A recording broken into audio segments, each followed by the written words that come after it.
SNK સ્કૂલની અંદર જે વિડીયો દીકરીનો ધોરણ 6ની દીકરીનો વિડીયો આવ્યો છે એક અમારી સામે, આ બાબતે અમે SNK સ્કૂલ સાથે પણ ચર્ચા કરી છે અને આમાં અમને કોઈ પેરેન્ટ્સ તરફથી કોઈ ફરિયાદ નથી આવી, પણ દીકરીએ વિડીયોમાં એવું કીધું છે કે ધોરણ 11ના જે કોઈ વિદ્યાર્થીઓ છે એમને સાથે એમને રોજ ઝઘડા થયા કરતા હતા. એટલે આ બાબત આખી છે એ SNK શાળા સાથે સંપર્ક કરતાં એમના દ્વારા એવું ટેલિફોનિક અમને કહેવામાં આવ્યું છે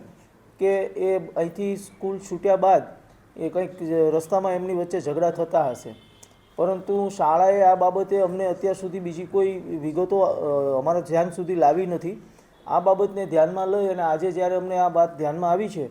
ત્યારે આની ઉપર અમે એક વર્ગ 2 કક્ષાના અધિકારી સાથે એક ટીમની રચના કરશું, તપાસ કમિટીની બનાવશું અને એની ચોક્કસપણે યોગ્ય તપાસ છે એ અમારી ટીમ છે એ તાત્કાલિક પૂર્ણ કરશું અને એમાં જે નિયમ અનુસાર કોઈ શાળા વિરુદ્ધમાં કે કોઈના વિરુદ્ધમાં પગલાં લેવાના થશે તો એ પણ અમે લેવા માટે તૈયાર રહીશું.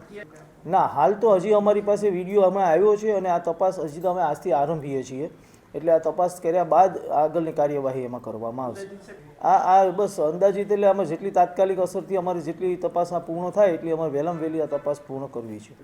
નહીં, આ રેગિંગની ઘટના ના કહેવાય, કેમ કે આ ઘટના શાળામાં બનેલી ઘટના નથી. પહેલાં તો આ કેમ્પસની બહાર જ્યારે બાળકો જતા હોય તો આપણે સ્વાભાવિક છે સમજી શકીએ કે ઘણી વખત બાળકો અંદરો અંદર ઝઘડતા હોય છે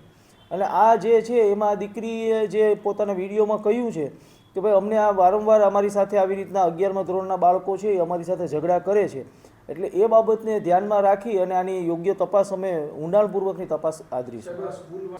ચોક્કસ અમારી તપાસ કમિટી છે એ સ્કૂલની પહેલાં તપાસ કરશે આમાં અને એમની પૂછપરછ પહેલાં કરવામાં આવશે. એવી જ રીતના બાળકોની પણ તપાસ કરવામાં આવશે અને એમની પણ પૂછપરછ કરવામાં આવશે અને તમામના નિવેદનો લીધા બાદ જ આ કાર્યવાહી આગળ વધારશું.